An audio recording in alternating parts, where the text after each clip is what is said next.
सहना भवतु सहनौ भुनक्तु सह वीर्यं करवावहै तेजस्विनावधीतमस्तु मा विद्विषावहै। ॐ शान्ति शान्ति शान्तिः।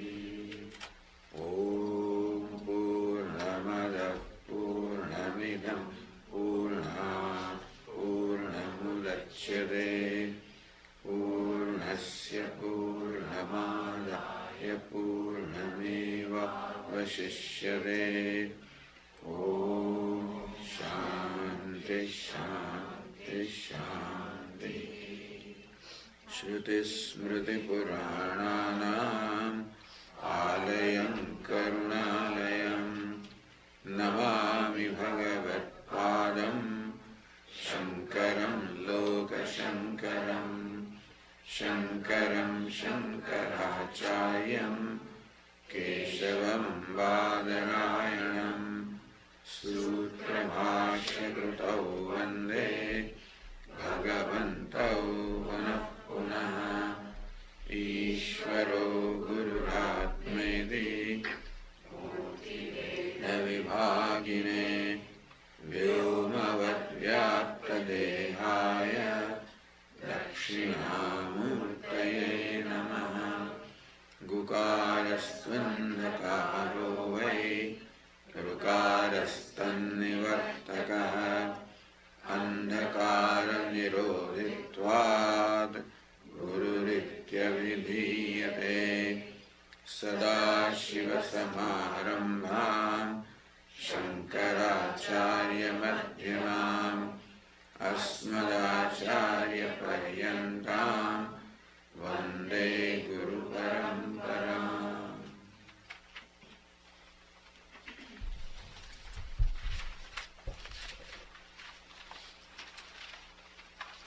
From verse number 17, we chant.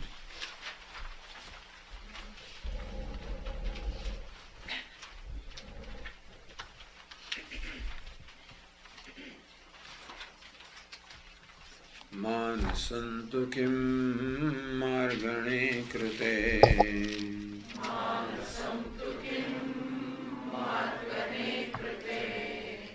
नैव मानसं मार्ग आर्जवात्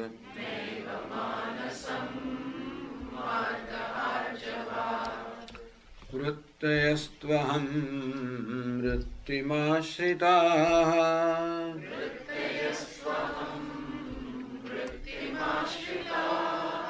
वृत्तयो मनो विद्यहं मनः।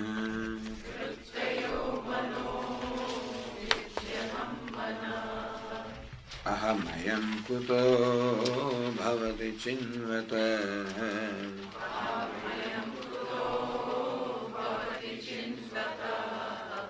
ऐपतत्यहं निजविचारणम्।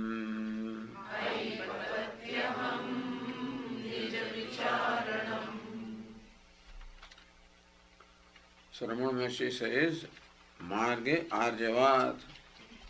This is a simple, straightforward marga, road, means, approach. So one approach was to bring about the cessation of the ego, cessation of the mind by the method of yoga,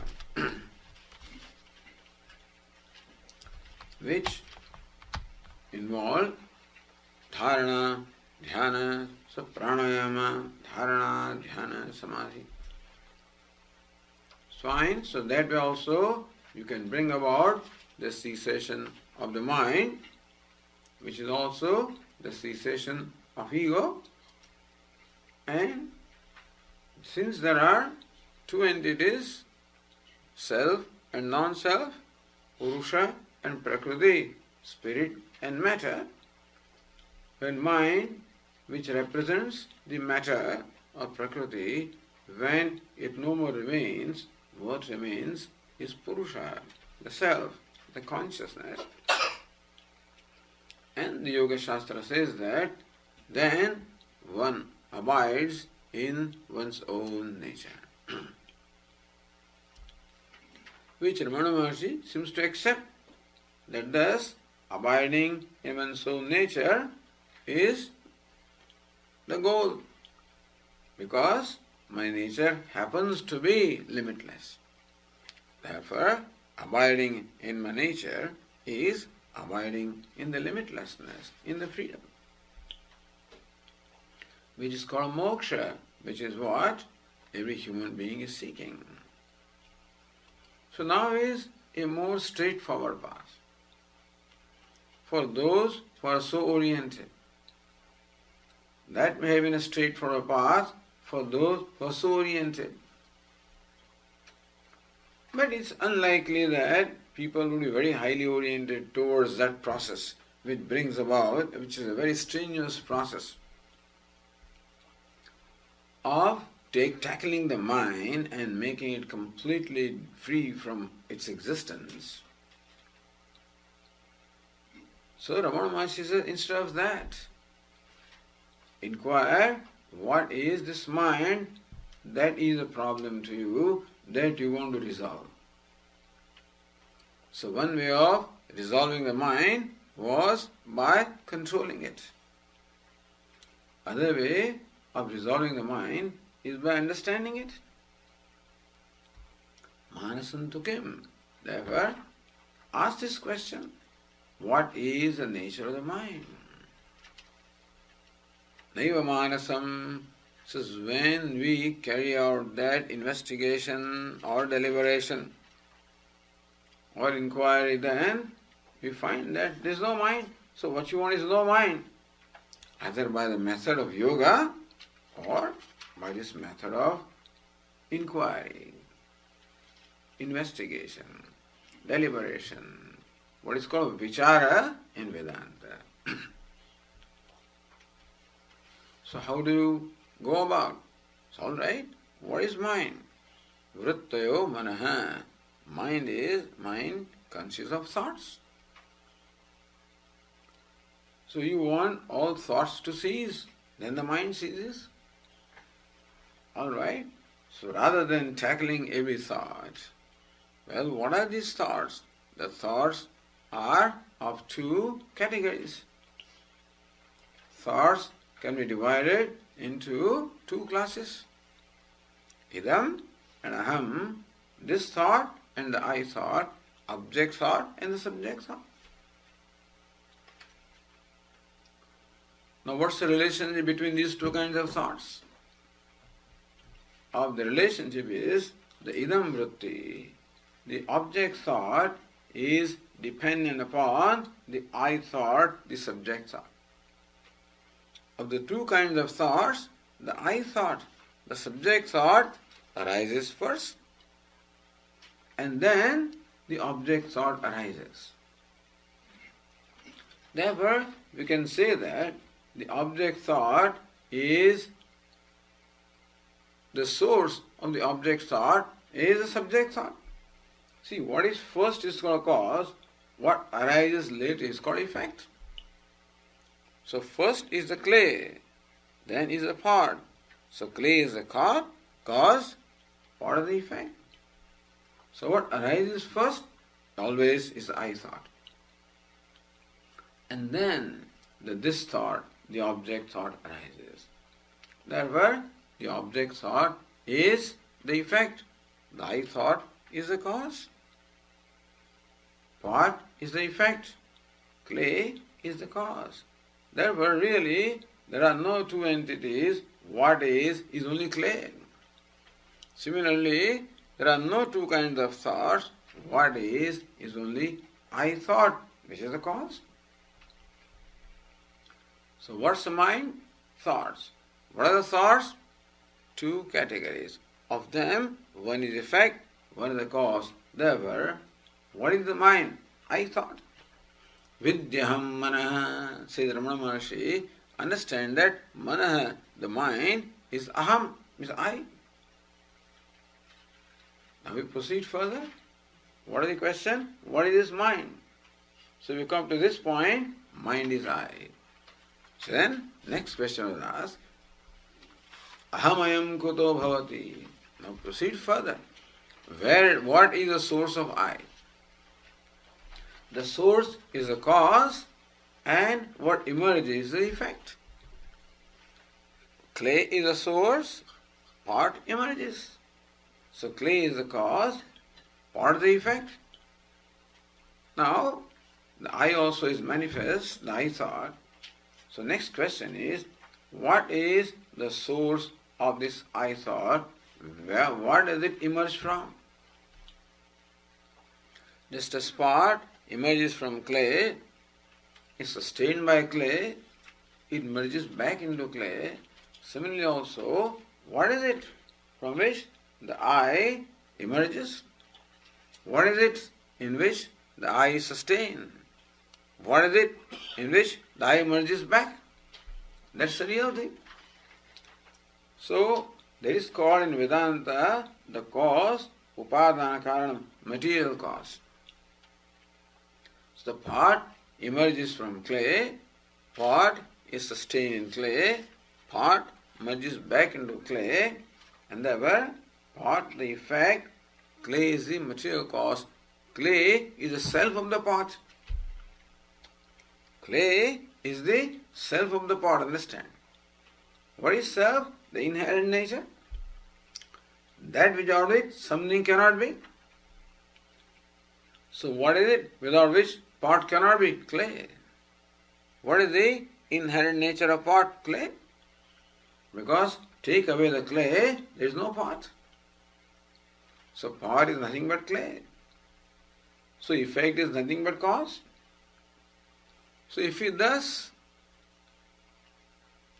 arrive at what is the cause of the I thought, so we should see what is the source of I. Ahamayam kuto bhavati iti chinvataha.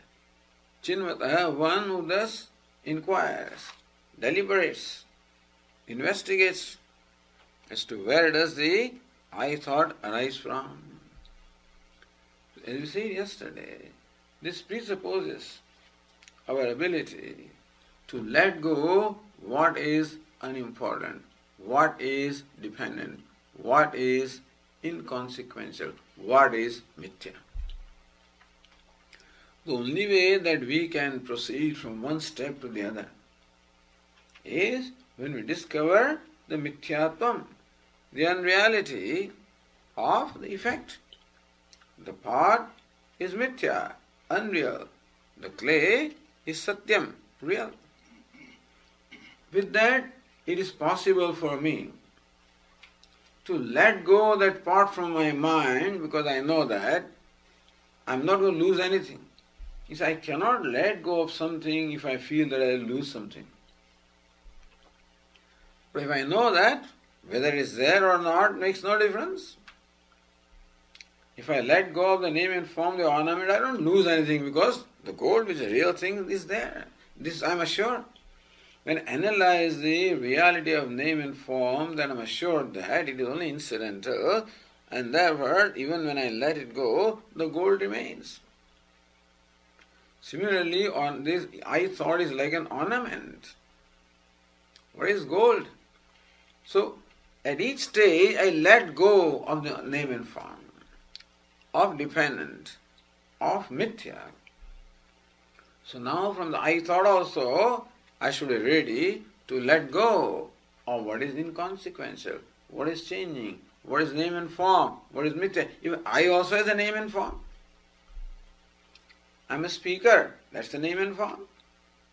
I'm a hearer, that's the name and form. I'm a thinker, that's the name and form.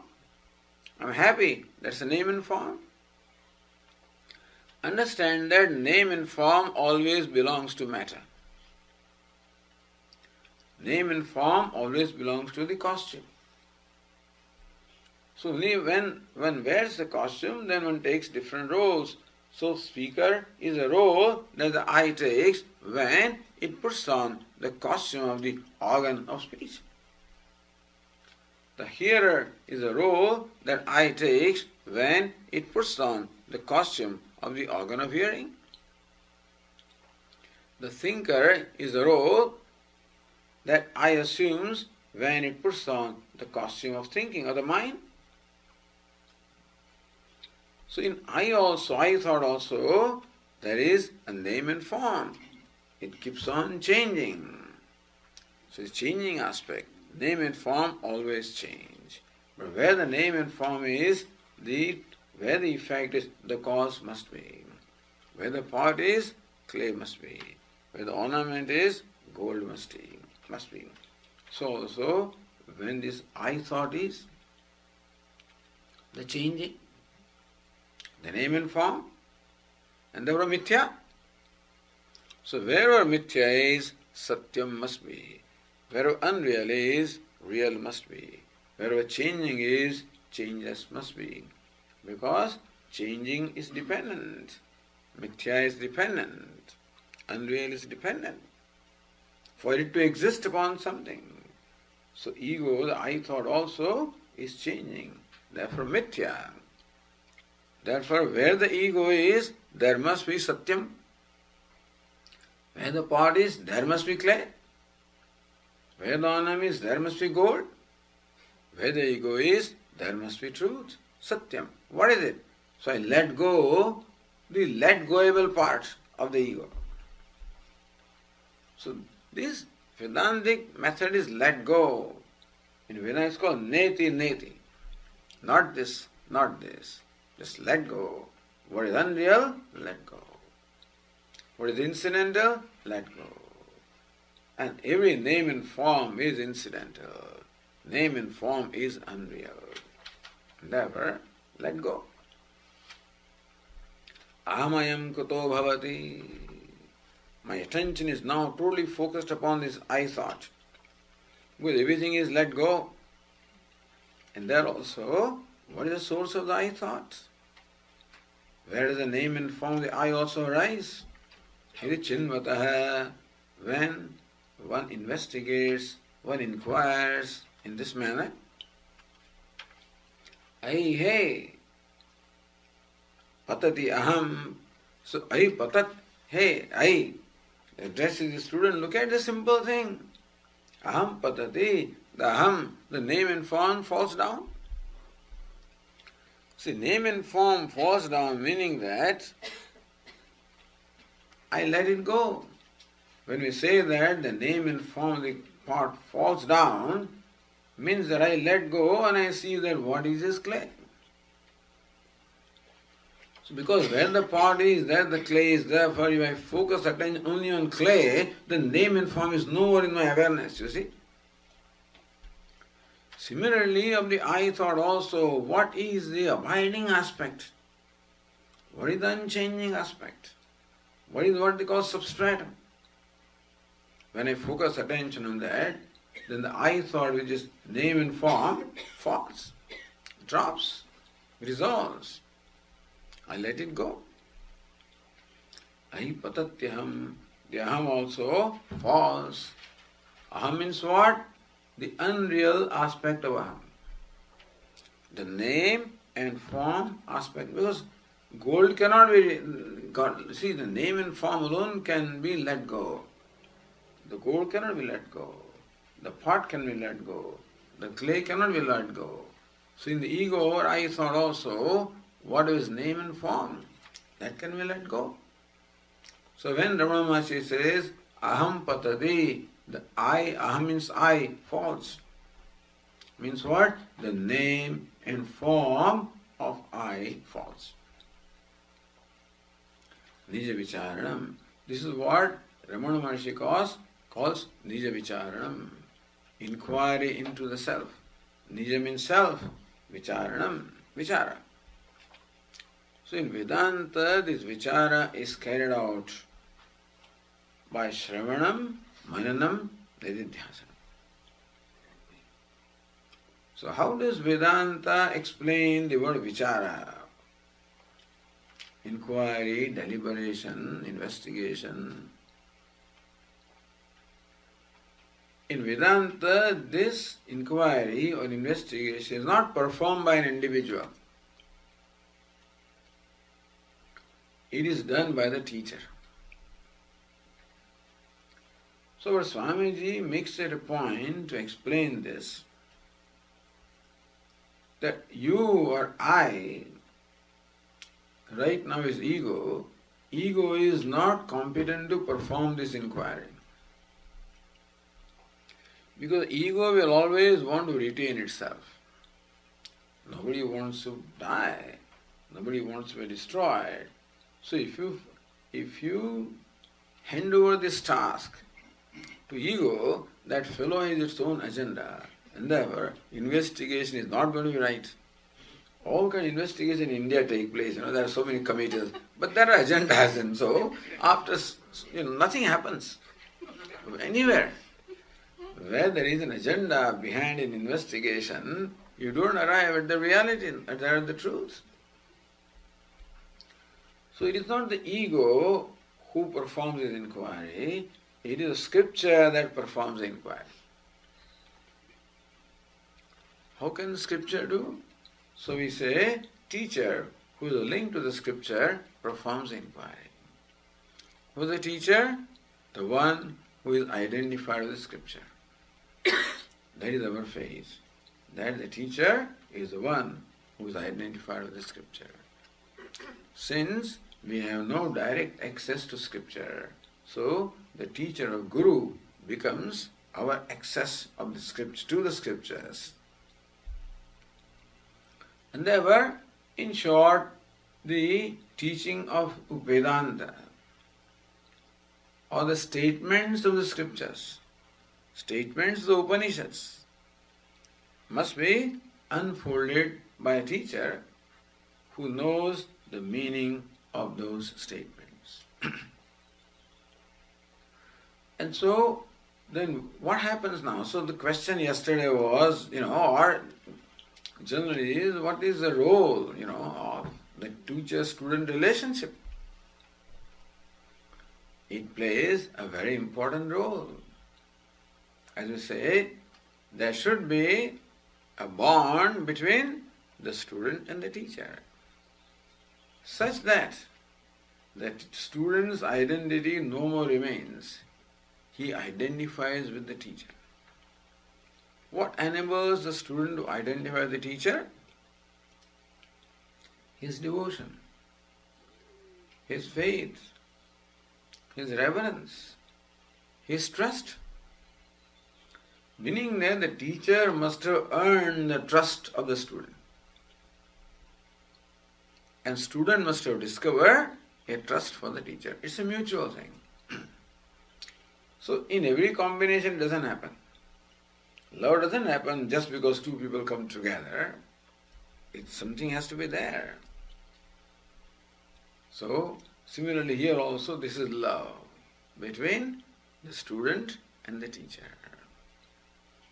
Not the mundane love, but the love in which on the part of the student there is reverence, there is the worship, there is devotion, there is trust.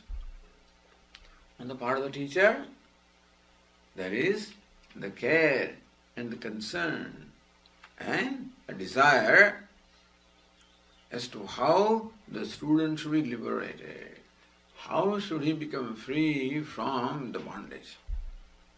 So thus teacher has that agenda. Lord Krishna has an agenda of making Arjuna free from bondage, free from sadness.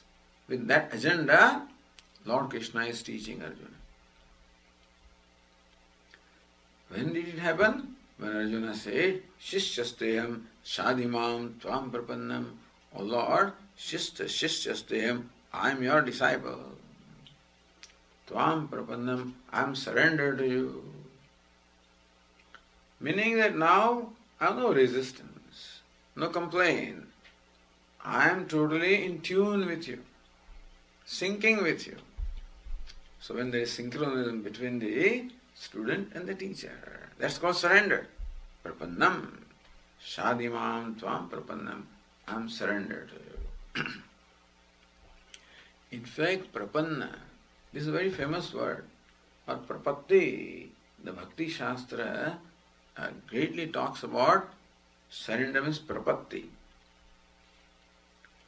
So, when Mahatma was explaining that prapatti comes from pra and pad, that is a root in Sanskrit, pad. To that the thing pratyaya apply, ti pratyaya prapatti. Prapad, pad of course means to arrive at, fall or arrive at. But pad, so this was that Mahatma's explanation. Pad means also our foot. The front part of our foot is called also pad. So the devotee catches hold of that front part of the foot of the God, of the Lord. That's it. So the relationship is, now there are two kinds of relationship in bhakti. One is called the Marjara Kishoro Nyaya. Like a little kitten that holds on to the cat, the mother, or I should say mother holds on to the kitten. So wherever the mother goes, carries the kitten with it. The kitten has nothing to worry about. The mother completely takes care. That's called prapatti. Catch hold of the feet. That's all. Now it's your responsibility. But when can one take our responsibility? When we don't create any problem. We surrender to people and create all kinds of problems for them. No. Surrendering means that I completely surrender to you. No resistance, no complaint. And so what you say is right. That's called surrender. No, it can't be this way. It can't be that way. There is no surrender. So we claim to surrender and then have all kinds of objections and all kinds of, demands, etc. Okay, we have to grow. But this is ultimate, the ideal surrender is one. So of one kind is where the cat takes care of the kitten. The teacher takes care of the student. Other kind of surrender is called the,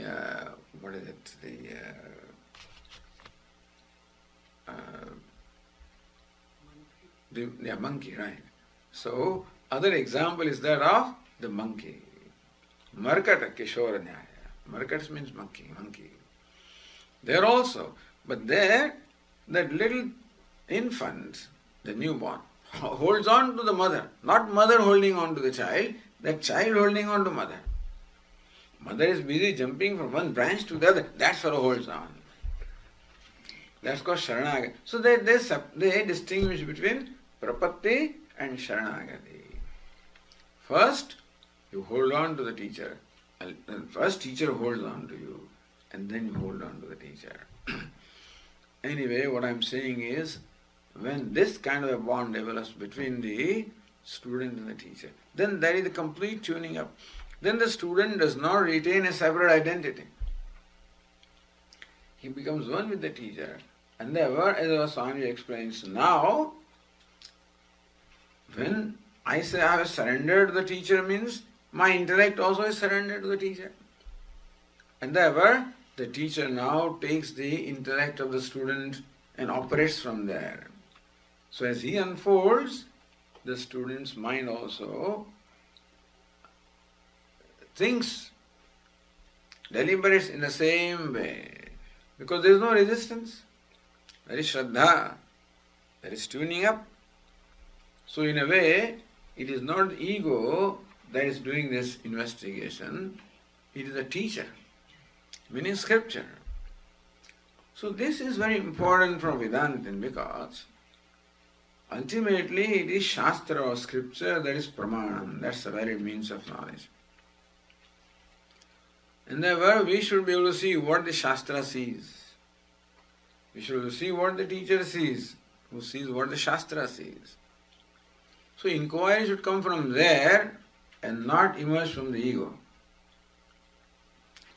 So even though it is said here that Nija Vicharanam, this is called the inquiry or Vichara into the self, that Vichara is of the nature of Shravanam, Mananam, Nididhyasanam, Shravanam, listening to the teacher. It's not simple listening. It is sitting at the feet of the teacher, listening with Shraddha, the implicit trust and the devotion.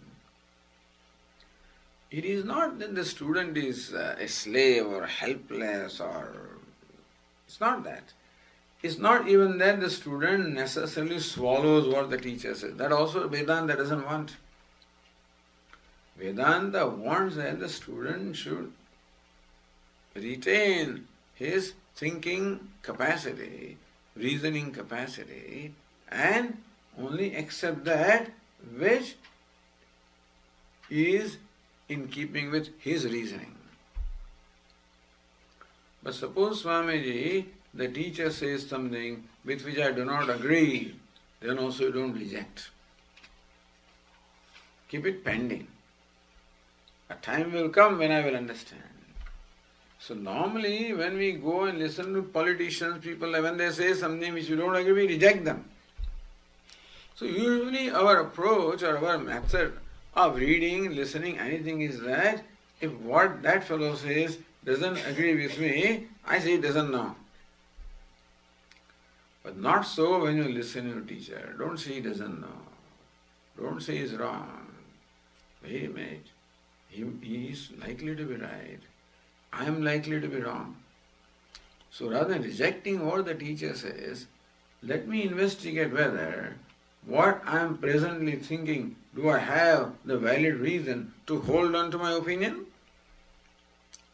This becomes a difficult process because this knowledge of self should be the easiest thing, but it's the most difficult thing. Because I don't go to the teacher with a clean slate. I go with all kinds of complexes, conclusions about myself. And very often I'm pretty I'm pretty insistent about that. And very often what the teacher says sometimes is quite contrary to what I think, and if I'm not properly tuned, I come out being hurt. I think he's targeting me. Now this also happens. Swami is targeting me. He's telling me this. So all kinds of things happen because after all the emotional things are involved, So he says, Ma with Vishavai, maybe not cavil at each other. What I'm describing is something very ideal, something very rare. But as I said, when that is there, then the student is open-minded. That's all. What we are expecting here is just open-mindedness.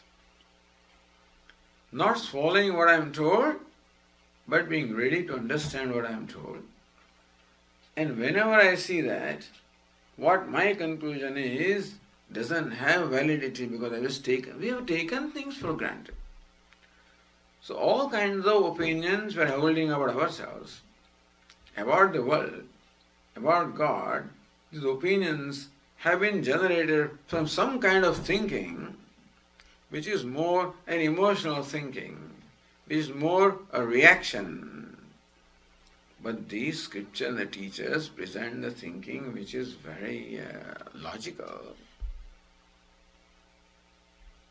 And my emotional personality doesn't want to give up what I'm thinking. So that my thinking part, which understands, helps this emotional part to let go. Uddaret Atmana Atmanam. Lord Krishna says that may you lift yourself by yourself. So there are two self. One is the thinking, understanding self, which is exposed to the teaching. Other is the emotional, habitual self, which is already drawn so many conclusions and which poor thing is suffering. So, the understanding that will come has to be translated to this emotional or impulsive or habitual self by constantly educating him. So this is how, if we don't do that, then our understanding remains only at the level of intellect. and does not get translated to our emotional self. In which case, we do not derive any benefit from this knowledge. Because the fellow who feels, experiences, transacts is the emotional self. I interact with the world with my mind, not with my intellect. I feel with my mind. I interact with my mind. So that is where the transformation has to happen. So that's the big sadhana. Transforming that emotional or impulsive or habitual faculty to slowly come in alignment with the understanding, the knowledge or viveka, discrimination that the intellect has gained. Thus it becomes a process. There's no flashlight here, all these romantic things are there, but it is a learning and growing process. People wait for flashlight to happen and don't do the work that is required to be done. Flashlight may happen, I don't know, but this work has to be done. What's the work? Of progressively transforming my emotional or habitual faculty to bring it in tune with my understanding. Where's the raga dveshas come? Where are raga dveshas? In the habitual faculty. Where are all these impulses? In the habitual faculty. Generated because of what? Because of ignorance, wrong understanding. When I don't understand the Jagat or world for what it is, I have my own understanding. It keeps on coming in conflict with what it is. I have a constant conflict. To understand myself, what I am, constant conflict with myself, constant conflict with the world, constant conflict with God. These conflicts arise on account of my present conclusions as to how this should be, and it is not like that. So as my conclusions change, that conflict slowly also dissolves. Ultimately, no conflict. So understand that this is the process. We should know this. And so we should be carrying out this process of constantly translating my understanding of the intellect to the habitual faculty, which wants to experience, which wants, the proof is in pudding, that wants proof. He said, you are telling me that I am Brahman, but I must see it, that for myself, and therefore, for it to see, it must let go all these raga dveshas and everything. That's why the purification comes, the viveka, so samadhi shatka sampatti. So viveka vairagya are pretty much a level of intellect. When translated, samadhi shatka sampatti. Shama, dhamma, uparama. Shama means tranquility of the mind, getting rid of these raga dveshas or impulses. Dhamma, self-control, discipline. Uparama, abidance. And then giving up what is unnecessary in life. A lot of activities and all sorts of things you don't require, let them go. Reduce your involvement, minimize the involvement where it's not necessary. For living your life, what you need to do that. But we have so many things that we need not do. I need not go to every party and every wedding and every this, that and so forth. Depends on the priority. When this becomes priority, the other things become less and less important. Uparama, withdrawal from what is unnecessary. I keep discovering unnecessariness of more and more things as I go along. And nothing remains necessary. That's called a sannyasi. Nothing is necessary. So this withdrawal happens. As the mind gains tranquility, the withdrawal happens. Because you discover yourself to be more and more self-sufficient. Most of my activities are seeking the gratification from there. As I discover gratification of my own self, the need for those activities goes away.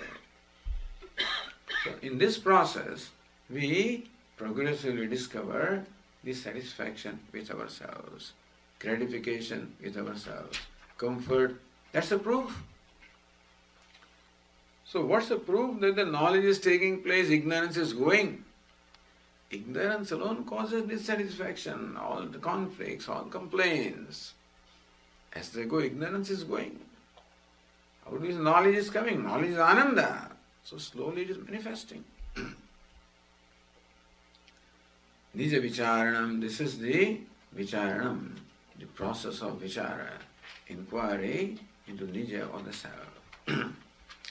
And therefore, our Swamiji makes it a point very strongly that this inquiry, meaning who am I, is not something that you conduct sitting in your chair and ask who am I. No. You don't even ask who am I. Because Upanishad says who you are. You don't have to begin from, you don't reinvent the wheel. Upanishad says you are Brahman. So we do not begin from who am I, begin from I am Brahman. What is pramanam? Pramanam means the valid means of knowledge. For example, to see the form and color, eyes are the valid means of knowledge. There is no other means of knowledge I have to see colors or perceive colors or forms. And to perceive the sound, the organ of hearing is pramanam, the valid means. That way we trust. Right now there is a trust in you towards your faculty of listening that what it tells me is what Swami is saying. You follow? What your ears are telling you is what the Swami is saying. You don't question. No, my ears say that Swami is talking in English. I think he's talking in Sanskrit. He can't be talking in English. No, I don't question. Do I question that? The moment you question, then, the hearing process is completely impaired. So that is called Shraddha. The relationship that I have with my faculty of hearing right now. There is no resistance. There is complete trust, complete acceptance. So whatever my faculty of hearing is revealing, I accept it without question. Whatever my eyes are revealing right now, what I see, without, oh Swami, you can't be wearing orange, you must be wearing yellow, I think, No, I don't question that. It's orange. That's called Shraddha, So we already have Shraddha. Meaning that our relationship with the pramanam or valid means of knowledge should be one of Shraddha. Now here Vedanta is pramanam. Scripture is pramanam. And therefore the Guru is pramanam. Therefore we give the same benefit that we give to eyes and ears to the Guru's words. That's all. So Shraddha. And so, therefore, the Upanishad says, you are Brahman. So I don't say, who am I? A Vedantic student says, who am I? He says, I'm Brahman. But my mind says, I'm a Jiva. How can I be Brahman? No, I don't ask that question. How can I be Brahman? You know what I ask? How can I be Jiva? Because Brahman I am. What basis do I have to say that I am a Jiva? What basis do I have to say that I am limited? I question that, not I question how I can be Brahman. You understand? This is called Brahmana. How can I be Brahman, Swamiji? Don't ask me that. Please tell me, how are you a Jiva? Tell me. Oh, I'm a Jiva. I was born. Who says you are born? What was born? I'm going to die. Who is going to die? What is going to die? I'm limited. What is limited? I'm helpless. What is helpless? Not I. Somewhere the limitation is which you are superimposing upon I and saying that I am limited. Something is born and you are superimposing that upon yourself and say I was born. Something is going to die, superimposing that upon you, say I am going to die. So these are my conclusions. I was born, I am going to die. I have never subjected these conclusions to the scrutiny of any inquiry.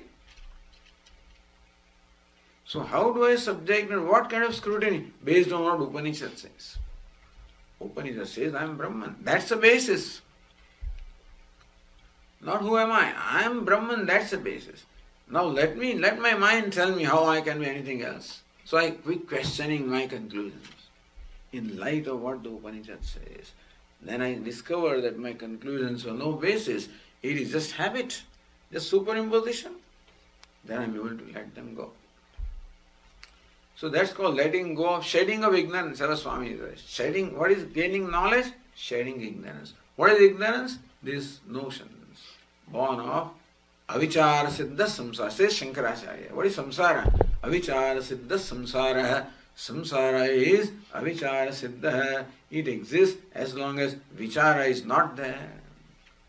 As long as I do not inquire, as long as I do not investigate, so long it remains. When you investigate, it disappears. You know the famous story of this person, in India, in the weddings, there are these wedding receptions of, in the olden days, the groom would come with his party, big party, and come to the village of the bride. And those days, the weddings used to last for a week. Not this Garba party, the different kinds of ceremonies were taking place in those days. Meaning that the groom party is hosted by the bride people for that long, and when you host them, you must take care of them, because you can't afford them to get displeased with you, because they can walk out any time. Keep them in good humor. Keep them happy, so that he will accept your bride and keep her happy. So their happiness is very important to the bride's people. So then one smart fellow comes to the bride, the side of this bride, the father of the bride, and says, I am the friend of the bridegroom. Now his bridegroom is the most important. His friend is essentially equally important. So you should keep him also happy. He says, may I have this? He makes demands. I want this, I want this thing, I want that thing. All right, happy. Then he goes to the groom part and says, I'm the relative of the bride. Now they want to keep this fellow also happy. That also makes demands, He's called imposter. He poses. He's not really what he claims to be. He poses. But people take it for granted that he is what he is. And thus, he extracts all kinds of benefits from the bride side as well as the groom side. And both of them are fed up with him. So one day, the father of the bride and father of the groom, both of them meet. And that fellow is in this site someplace. He says, who is that fellow? So bride's father asks the groom's father, is he your son's friend? He says, no, he's not. And is he related to your daughter? No, he's not. That fellow sees, now these two fellows are gathered together and they're looking at him and asking. Therefore, they're inquiring into who he is. He disappears.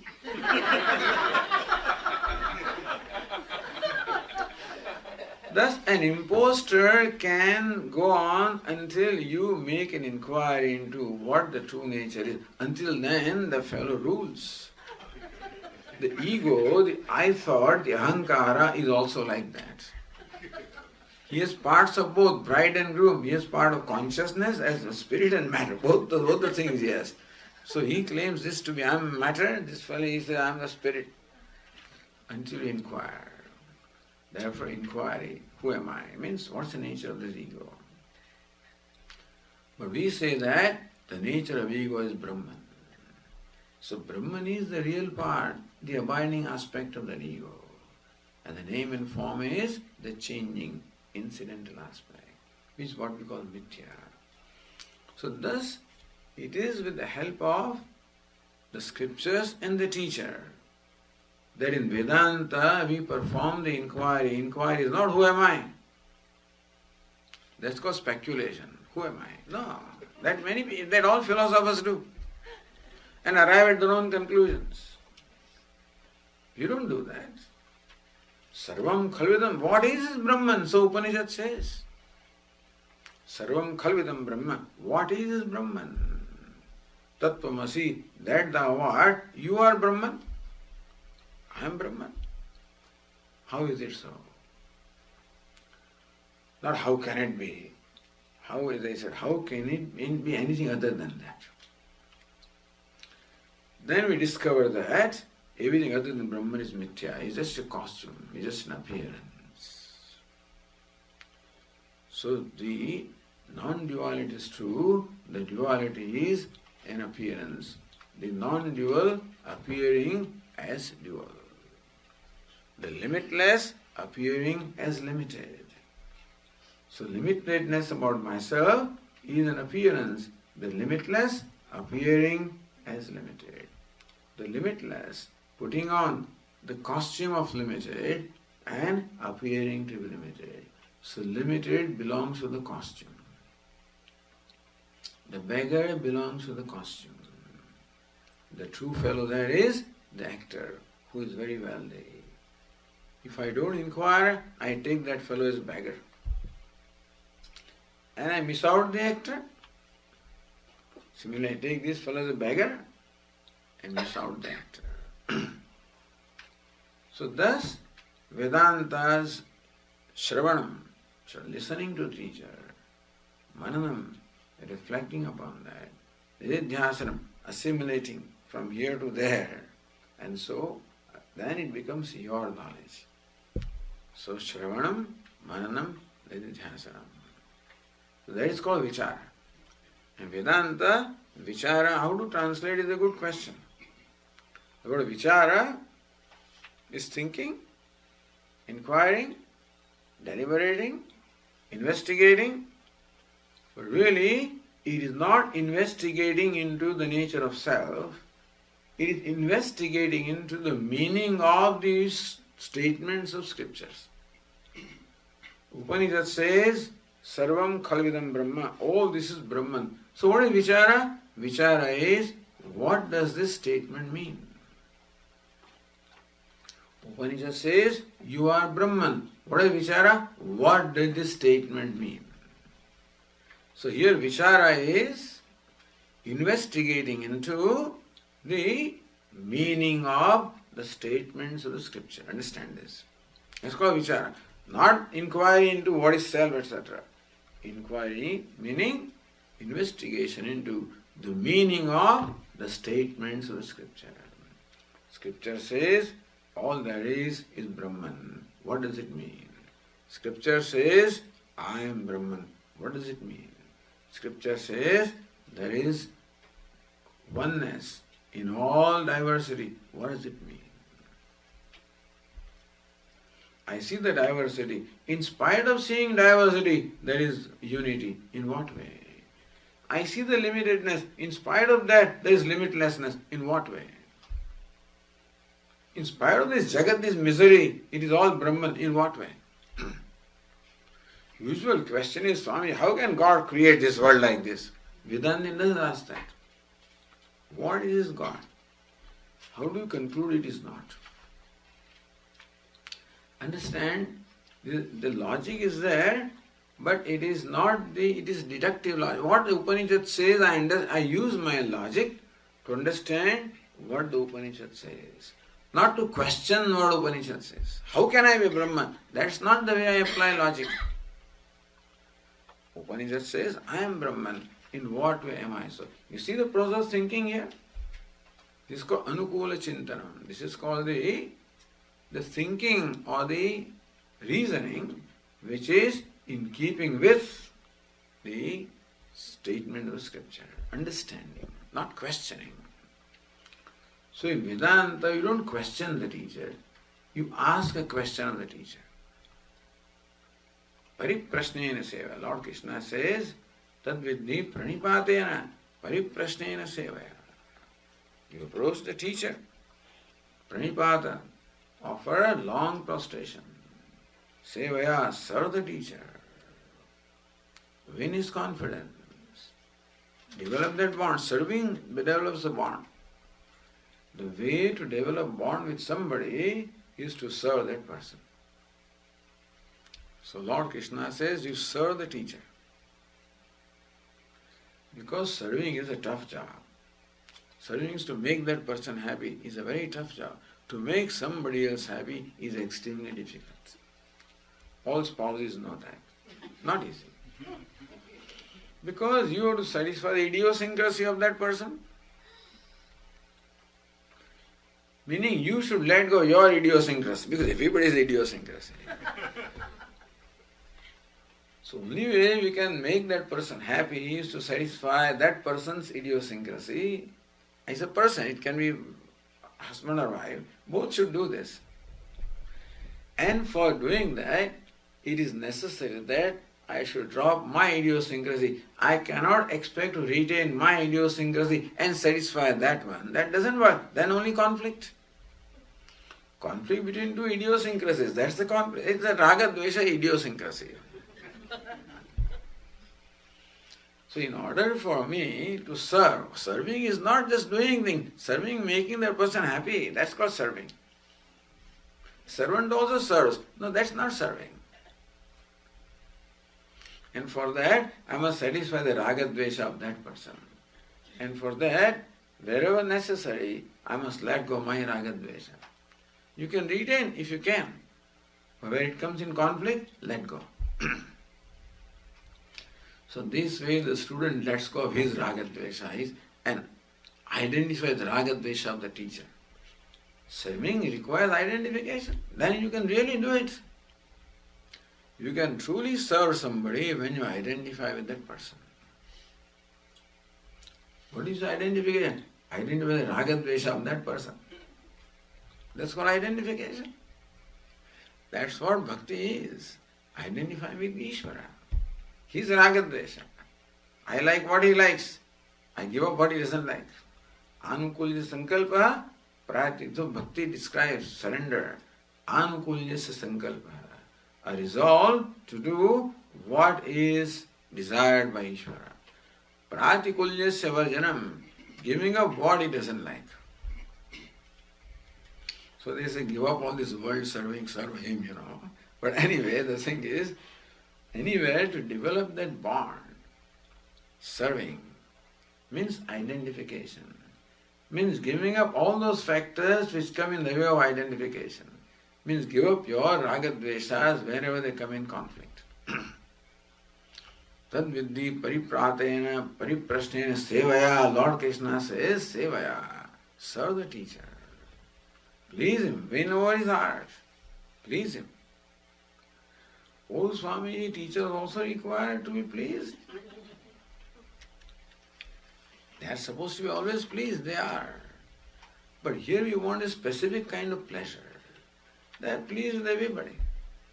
But here we want him to be pleased with me, and that I am an aspirant, that I am a student, and that way specific pleasure I want. Additional pleasure I want. As a person, he always accepts me, whoever I am. But when in his heart, this desire arises, that he is the right student, that a compassion arises in him, he says, I must do whatever is required to liberate him. Then your job is done.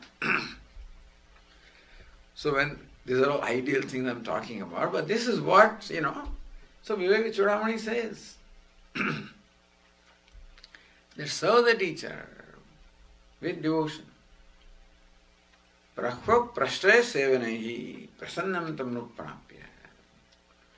And so, to serve the teacher with your mind, speech, and act. And all the three, prashva, prashraya, sevanehi. The thought, word, and deed. Not that I make an appearance of serving and I think of something else. I say something here and say something there. Not that kind of thing. And so, by bhakti, by devotion, serve him. Prasannam tamanuprapya. You find him pleased with you. So that's what Lord Krishna said. Pranipata. Long prostration. Service. When you find him pleased with you, then ask the question, not otherwise, though he may not answer you. The teacher is not obliged to answer your question. So therefore, whenever a student, in Upanishad, where a student asks a question, a jignasu, and the teacher replies, Then the commentator says, that means that the student is enjoying the grace of the teacher, that the teacher has accepted to reply that question. That's a great favor. So then the teacher will favor you by replying your question. That favor must be earned. And that's where the serving comes. That's why the surrender comes. I'm telling you about what the ideal thing, is in our scriptures.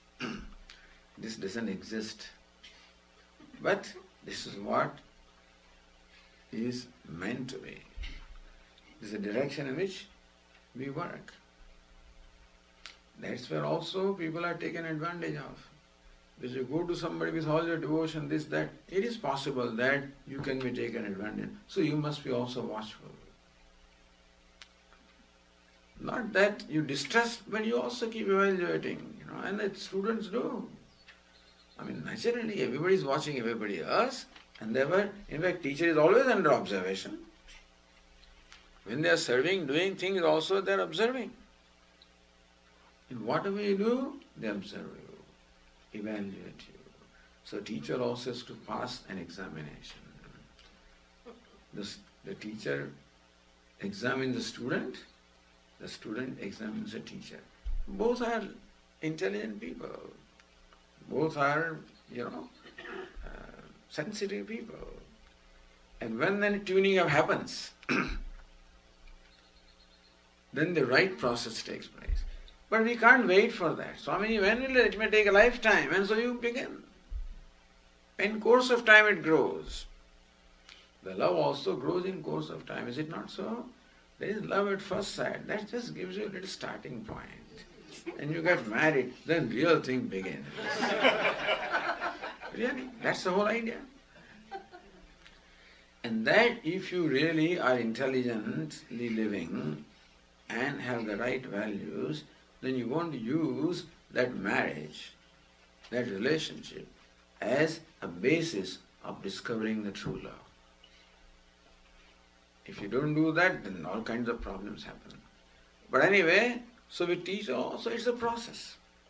It's a mutual process where each one discovers, that love and affection for the other.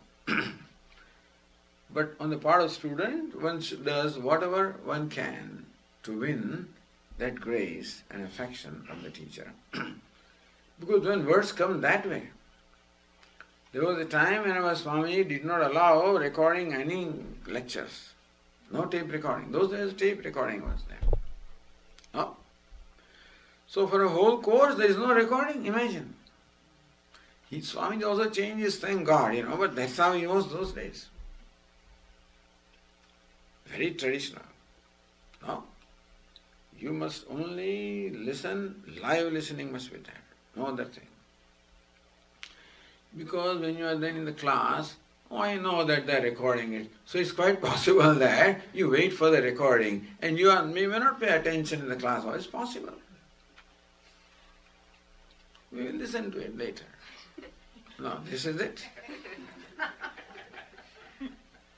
Therefore it requires a full involvement, full attention, mindfulness.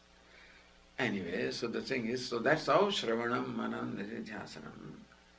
So you imagine Nija Vicharanam is Vicharanam, a Vichara, which word comes from the, Vedanta Vichara, Vedantatha Vicharana, Jayate Jnana Uttamam, says Vivek Chudamani, by Vichara or deliberating upon the meaning of the statements of Vedanta, the exalted knowledge arises. So, Nija Vicharanam, as everyone says, this is the process. This is a Vedantic process of accomplishing the same thing that the yogi accomplished by his process. You accomplish the same thing by this process. So that is the Nija Vicharan. All right. Om Purnamadav Purnamidam Purnat Purnamudachyate Purnasya Purnamadaya Purnameva Vashishyate Om Shanti Shanti Shanti. Hare Om. Shri Guru Pyo Namaha.